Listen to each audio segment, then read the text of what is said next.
Olá, boa noite. Estamos aqui para mais um E-News, discutindo o novo Código de Ética. Resolução COFEN 0564/2017, e nós estamos tratando do capítulo específico das proibições, iniciando hoje, já aí a partir do artigo 71. Lembrando aos nossos espectadores que nós estamos fazendo a 8ª parte hoje, da primeira até a 7ª parte está disponível no nosso canal no YouTube, o canal do professor Edson Gomes. Então, quem quiser acompanhar do todo a leitura e os comentários do novo Código de Ética, é só acessar o nosso canal na página do YouTube, curtir, se inscrever no nosso canal e participar lá e assistir todo o conteúdo. Lembrando aos nossos espectadores que os conteúdos são mais diversos lá, desde conteúdo de história, geografia, política, representatividade da enfermagem, assédio moral, aposentadoria especial e etc, etc, etc. Então todos estão disponíveis lá à disposição daqueles que queiram nos acompanhar e ver os vídeos. Mandar o nosso alô também ao pessoal de nível médio de Patos, né? Dizer que estamos solidários a esses profissionais lá em Patos, que iniciaram uma luta lá pelos plantões de 24 horas. Essa luta ela acontece em decorrência de que uma OS, chamada Organização Social, assumiu a administração do Hospital Regional de Patos. E quando eles chegarem, eles vão por fim nos plantões de 24 horas, o que vai prejudicar os profissionais de nível médio, técnicos e auxiliares que trabalham naquele hospital e que residem em cidades distantes, né? A gente pede a compreensão dos gestores, né, que repensem esses plantões de 24 horas e que façam aí gestão junto aos técnicos auxiliares de enfermagem para restabelecer ou restaurar esses plantões que outrora vinham sendo praticados. O artigo 71 foi o último artigo que nós nos propomos a ler a partir de hoje, né? Nós iniciamos já tratando de quase todo o Código de Ética, e o artigo 71 diz, nós estamos tratando do capítulo das proibições, e o artigo 71 diz: promover ou ser conivente com injúria, calúnia e difamação de pessoa e família, membro da equipe de enfermagem e de saúde, organizações de enfermagem, organizações de trabalhadores de outras áreas e instituições em que exerce sua atividade profissional. Aqui eu chamo a atenção especificamente para os chamados fake news, que é uma realidade hoje nas nossas redes sociais. Já tem uma certa, digamos assim, o direito já está pensando as penalidades para as chamadas fake news, e que tem sido uma grande preocupação. Muitas vezes a gente, inclusive nós temos um vídeo lá no nosso canal, no canal do professor Edson Gomes, que trata dos profissionais e o comportamento nas redes sociais. Esse comportamento pode levar aí a injúria, a calúnia e a difamação, tá? E aí são tipos penais específicos, né, dos crimes contra a honra, e a gente precisa ter determinado cuidado ao lidar com essa categoria. Então, aqui a gente vê que o nosso Código de Ética ele já proíbe diretamente a promoção ou a conivência com essas injúrias, calúnia e difamação, né? Em um outro momento a gente pode tratar os conceitos, o que seria injúria, calúnia e difamação, lembrando que pode ser de pessoa ou família, né, ou de instituição. Então, quando a gente deve ter muito cuidado ao fazer publicações, ao tecer comentários, a fazer postagens sobre pessoas ou organizações, a gente precisa ter ali uma informação segura ter documentos probatórios para que a gente não caia nesses crimes. O 72 afirma que é praticar e ser conivente com crime, contravenção penal ou qualquer outro ato que infrinja postulados éticos e legais no exercício da profissão. Né? E aí também é muito claro, né? Por exemplo, a prática de uma embriaguez em serviço. Embriaguez é uma contravenção penal. Né? Se embriaguez é uma contravenção penal, a prática da apresentação em embriaguez em serviço, por exemplo, vai constituir um delito de natureza ética à luz do Código de Ética. Então é preciso que a gente entenda que a prática ou a conivência de crime ou contravenção penal, qualquer outro que infrinja os postulados éticos legais do exercício da profissão. Então a gente também precisa ter um cuidado disso. Isso é mais uma prática proibida pelo nosso Código de Ética. O artigo 73, também aqui nós temos proibido, é uma proibição, provocar aborto ou cooperar em prática destinada a interromper a gestação, exceto nos casos permitidos pela legislação vigente. Nós temos aqui especificamente os casos de aborto, né, que trata diretamente desse tema. A gente sabe que a legislação permite em pouquíssimos casos que é permitido o aborto. Em determinados casos, mais especificamente, a gente depende de uma decisão judicial, né? Se depende de uma decisão judicial para prosseguir com o processo de aborto, os casos de anencefalia e etc., e outros casos que é possível, mas de fato o profissional de enfermagem só pode participar do auxílio desse aborto, ou participar do auxílio desse aborto se o aborto é uma atividade médica, tá? O aborto permitido é uma atividade médica, é de competência médica. Então o profissional de enfermagem vai poder participar, vai poder fazer assistência de enfermagem, né?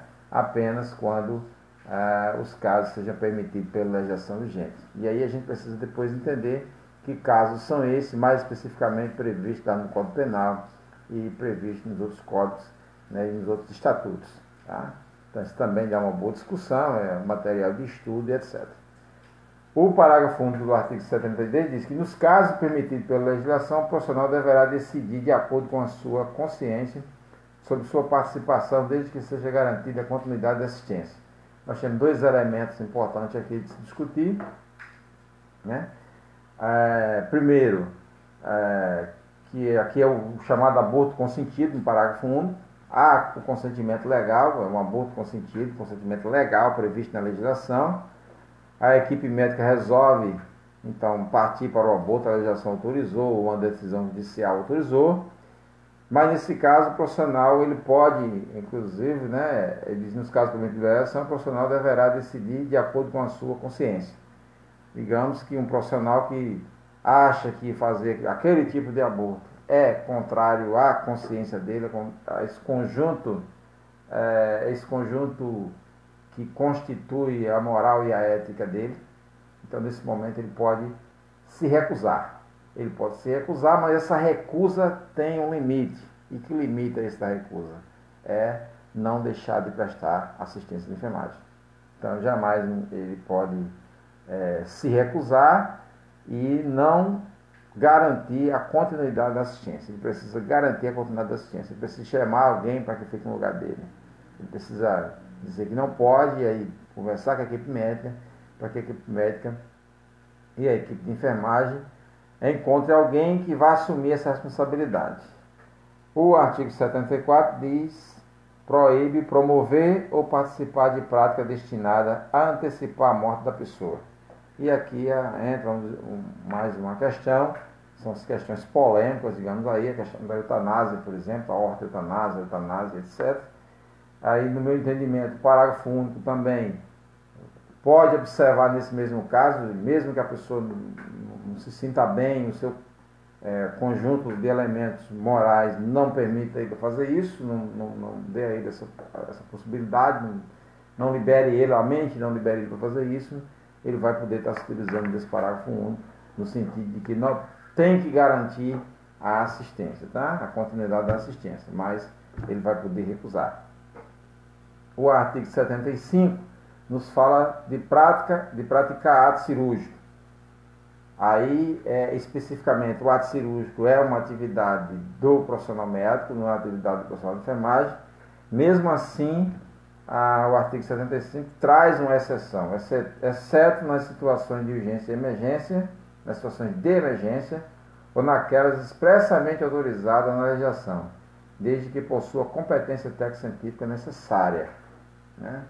Há uma discussão importante aqui. Primeiro, quem tem competência técnico-científica necessária, quem define isso e se há tempo nessa espera, já que o caso refere-se de emergência. Se o caso é de emergência, quem que tem tempo, quem que vai definir a competência técnico-científica?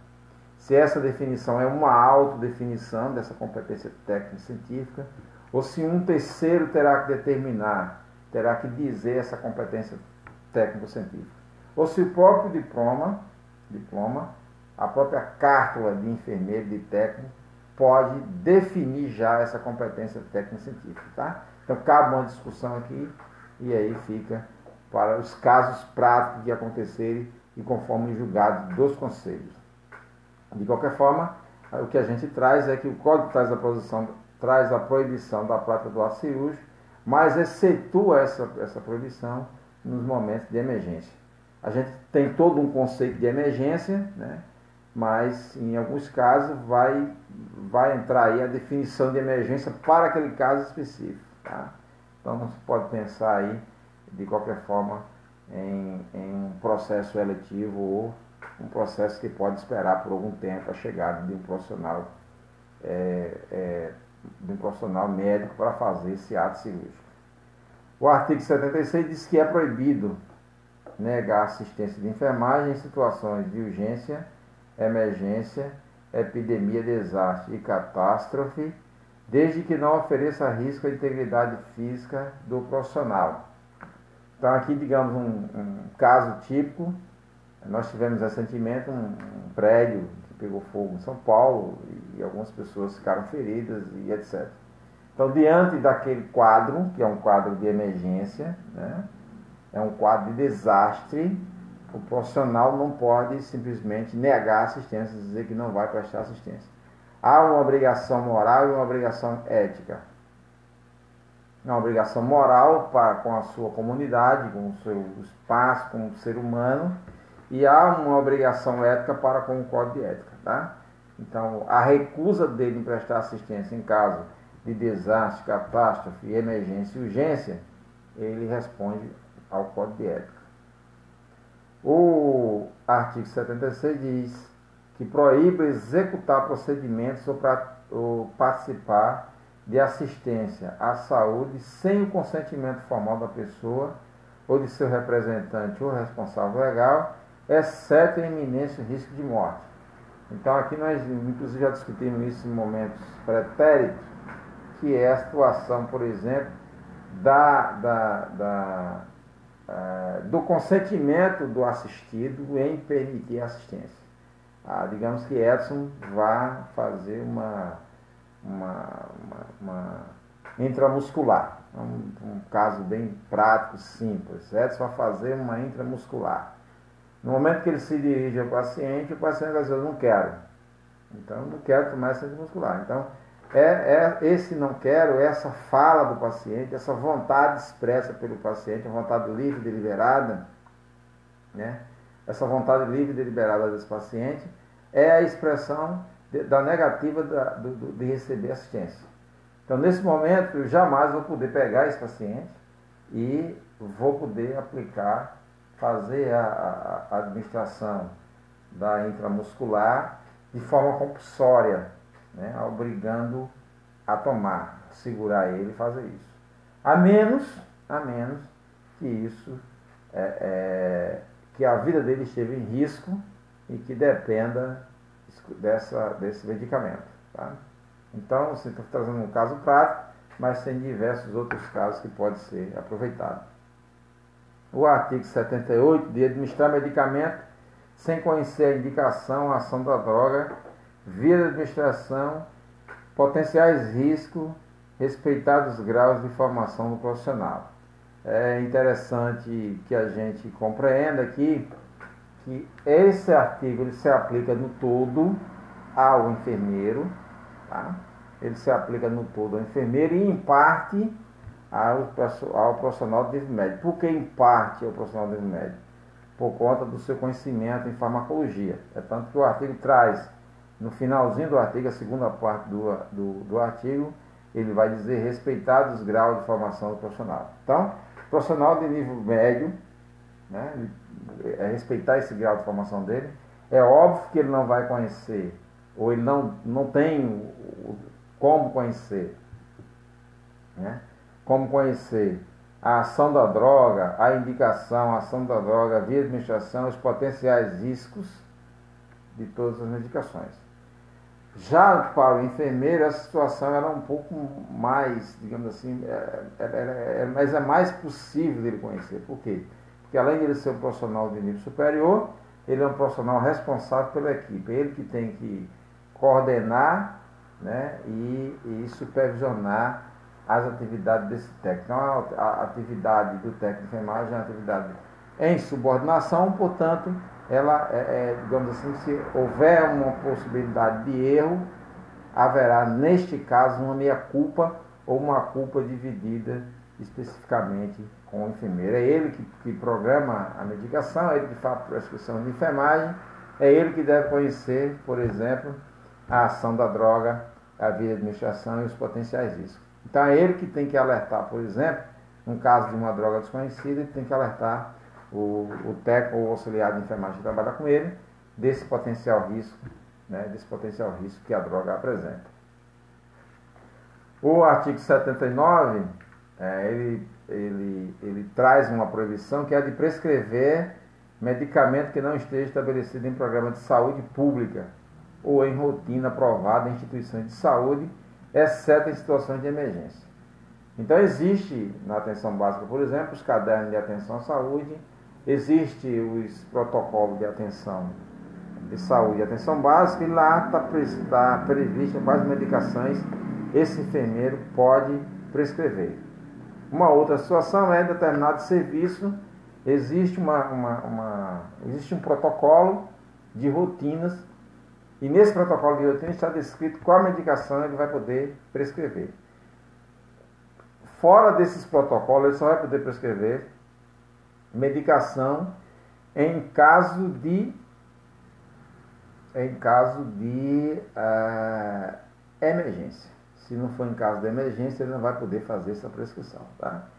O artigo 80 é um artigo que é mais diretamente ligado à administração do medicamento, né? Executar prescrição e procedimentos de qualquer natureza que comprometa a segurança da pessoa.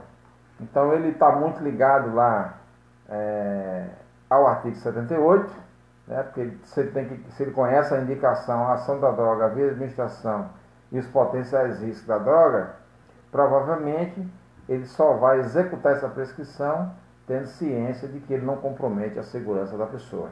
Então há uma forte ligação desse artigo 80 com o artigo 78. De forma que é a observância disso que é bem relevante nesse aspecto. O artigo 81, ele é bem emblemático no sentido de dizer, olha, prestar serviço que, por sua natureza, compete a outro profissional, exceto em caso de emergência, ou que estiver expressamente autorizado em legislação vigente. Então a gente viu lá no caso, por exemplo, é proibido fazer o ato cirúrgico. Por quê? Porque o ato cirúrgico compete a um outro profissional. Aqui entra a conversação sobre dispensação de medicamento, ou o que é dispensação de medicamento, distribuição de medicamento, quem pode distribuir medicamento, quem pode dispensar medicamento, né? Quem pode praticar o ato cirúrgico, né? Quem pode fazer a leitura e assinar laudo bioquímico, né? Então, assim, tem toda são diversos procedimentos que competem a outro tipo de profissional, né? Que, por sua natureza, não faz parte do rol da atividade de enfermagem. Na prática, por exemplo, a gasometria feita nas unidades de terapia intensiva, hoje existem máquinas que apenas o enfermeiro faz a coleta da gasometria e a máquina dá o resultado. Mas esse resultado, por exemplo, pode ser assinado por eles. Esse resultado deve ser assinado por um bioquímico, né? Eu sou responsável pelo laboratório, o profissional que tem a responsabilidade do laboratório da bioquímica. Embora ele faça a leitura, ele faça uma discussão com o médico sobre, né, os potenciais riscos né,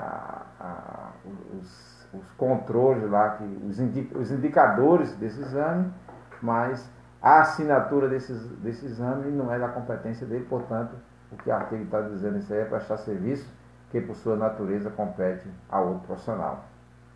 O artigo 82 diz que é o profissional colaborar, que é proibido ao profissional de enfermagem colaborar, direto ou indiretamente, com outros profissionais de saúde ou áreas vinculadas, no descumprimento da legislação referente a transplante de órgão, tecido, esterilização humana, reprodução assistida e manipulação genética, né? E aí que entra a questão de pesquisa, entra a questão da lista de espera de transplante, entra a questão de privilegiar terceiros, né? de colocar alguém à frente da fila. Então são diversas questões que estão envolvidas aqui, portanto, a colaboração, seja direta ou indireta, do profissional de enfermagem constitui uma prática não prevista no Código e, portanto, reprimida no Código de Ética como infração de natureza ética. O artigo 83, ele fala de praticar individual ou coletivamente. É proibido praticar individual ou coletivamente quando no exercício profissional, e aqui a gente tem um elemento muito, muito forte, quando no exercício profissional, assédio moral, sexual ou de qualquer natureza, contra a pessoa, família, coletividade ou qualquer membro da equipe de saúde, seja por meio de atos ou expressões que tenha por consequência atingir a dignidade ou criar condições humilhantes e constrangedoras.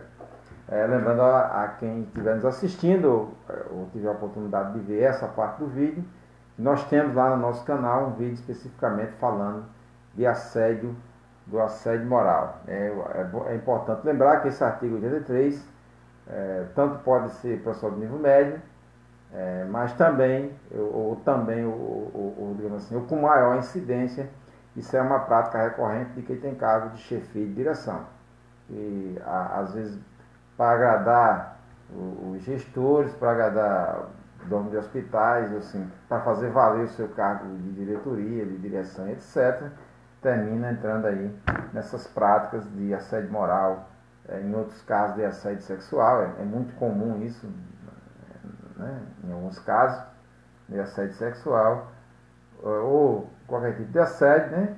E aí lembrando que isso pode ser em relação à pessoa que está no atendimento, pode ser em relação à família da pessoa, né? Essa prática pode ser em relação à coletividade, isso aí entra no campo do chamado direito difuso, né? A qualquer membro da equipe, né? Seja o colega de igual nível hierárquico, ou os que estão de nível hierárquico inferiorizado, ou os que estão de nível hierárquico acima. Então, enfim, ela é bem abrangente, portanto, isso é uma prática proibida pelo Código de Ética. E ainda é proibido, conforme o artigo 84, anunciar formação profissional, qualificação e título que não possa comprovar. Digamos que alguém diga que é doutor, né, e não pode comprovar que é doutor, porque não tem título de doutor. Ou alguém que diga que é especialista que tem algum tipo de especialidade, né, em auditoria, por exemplo, e não tem um diploma de pós-graduação em auditoria, né? Então isso aí também vai constituir uma prática proibida pelo Código de Ética. O artigo 85 nos remete que é proibido realizar ou facilitar ações que causem prejuízo ao patrimônio das organizações da categoria. E aí a gente sabe que às vezes a prática de má gestão, né, entra nesse artigo, né? Realizar ou facilitar ações que causem prejuízo ao patrimônio. Esse patrimônio pode ser patrimônio financeiro, pode ser o patrimônio cultural, pode ser, como o patrimônio aqui não está especificado que tipo de patrimônio é, no momento que conseguisse mensurar esse patrimônio, esse prejuízo vai estar quantificado, né? Pode ser financeiro, cultural, patrimônio intelectual, patrimônio, né, moral da instituição. Então tem diversos tipos de patrimônio, embora que de forma moral já tenha se tratado em artigos anteriores, né?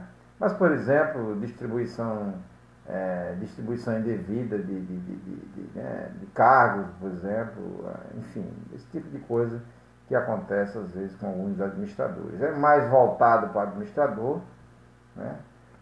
É mais voltado para o administrador, mas isso não quer dizer que não possa ser também por outro profissional que não seja o administrador direto desses órgãos e organizações da categoria. Mais especificamente aqui, a gente sabe que os patrimônios aqui, mais especificamente, é dos conselhos regionais de enfermagem e do Conselho Federal de Enfermagem.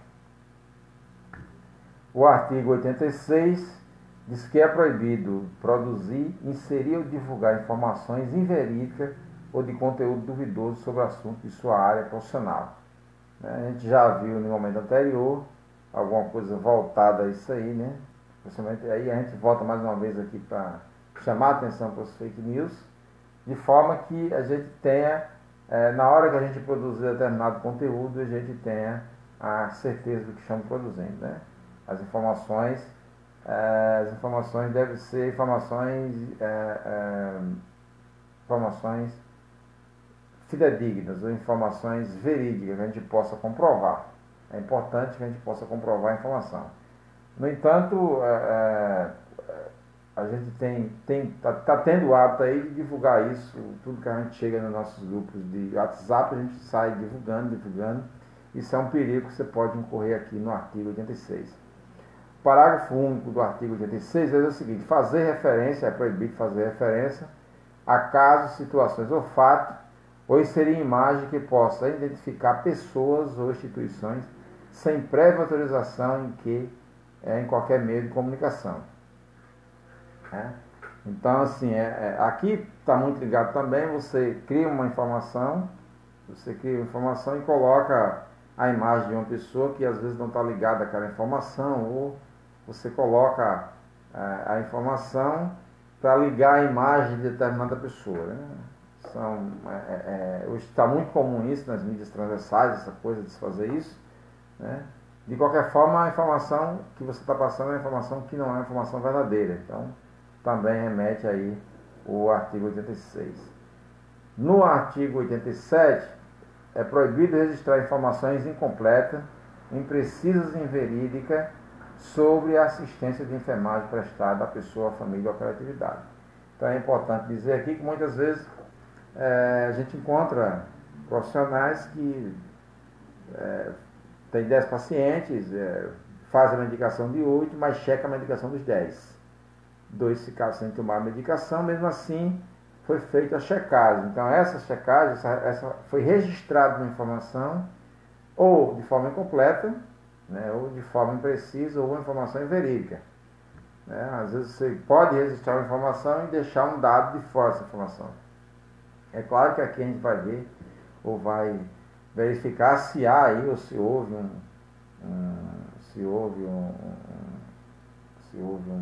uma vontade de fazer isso, ou se foi um lapso, ou se foi um descuido, de verdade um descuido. O artigo 88, ele vai nos remeter a que é proibido registrar e assinar as ações de enfermagem que não executou, bem como permitir que suas ações sejam assinadas por outros profissionais. É muito comum você fazer a anotação e às vezes deixa sem assinar e pedir para outro profissional assinar. A gente encontra muito isso por aí. Ou então você pedir para alguém fazer a anotação e depois você ir lá e assinar essa anotação, o profissional de enfermagem ir lá assinar essa anotação, né? É um ato de bondade importante, de humanidade, mas do ponto de vista do Código de Ética, esse ato de bondade é rechaçado e torna-se uma proibição que leva você a responder um processo ético. O artigo 89 ele vai trazer a ideia de que é proibido disponibilizar o acesso à informação em documentos a terceiros que não estão diretamente envolvidos na prestação da assistência de seu paciente, de saúde ao paciente, exceto quando autorizado pelo paciente, representante legal, o responsável legal, por determinação judicial. Então aqui é um caso importante discutir, que às vezes a própria família chega procurando informação, você se nega dessa informação.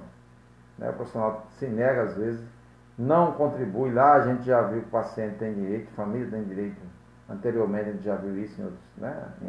Lá das obrigações, dos deveres de prestar informação. Mas aqui a gente está vendo que há uma proibição de fazer a terceiro que não estão diretamente envolvidos no processo. Alguém que não conhece nem sequer o paciente, ou alguém que não tem nada a ver com a instituição, não é parente, não tem nenhum laço de família com essa instituição, com esse paciente, e, no entanto, ele resolve pedir informação sobre o paciente, e é proibido ao profissional de enfermagem disponibilizar o acesso a essas informações. E, findando por hoje, o artigo 90, é proibido negar, omitir informações ou emitir falsas declarações sobre o exercício profissional quando solicitado pelo Conselho Regional de Enfermagem ou pela Comissão de Ética de Enfermagem. Né? Nós temos uma nova resolução que trata da Comissão de Ética de Enfermagem. Comissão de Ética essa restrita à instituição da qual ela foi criada, ela faz parte, ela tem uma competência ali como órgão auxiliar dos conselhos de enfermagem, onde recebe as informações, onde processa informações e onde encaminha a informação. Portanto, se a comissão de ética pede uma informação, o profissional deve passar essa informação de forma fidedigna. Portanto, constitui uma infração de natureza ética negar essa informação, omitir essa informação, né? Ou emitir uma falsa declaração. Lembrando só aqui que emitir uma declaração falsa é uma coisa e omitir uma informação é outra. Ou seja, quando você omite uma informação, a informação está lá, mas você não permite que quem quer ter acesso a essa informação tenha. Já emitir uma declaração falsa, você cria um fato sobre determinada informação, você dá uma informação falsa. Né? E aí a gente finda hoje por aqui, no artigo 90, no nosso 9º encontro. Nós vamos partir do artigo 91, né? Continuando aí as proibições. Deixo a todos o nosso caloroso abraço, dizendo que esse vídeo estará disponível no nosso canal no YouTube, o canal do professor Edson Gomes, e também vai ficar disponível aqui no nosso canal no Facebook, que é Enfermagem News, e depois compartilhado no canal lá do professor Edson Gomes, também no Facebook. A todos, aquele abraço e que fique na paz e na graça de Deus.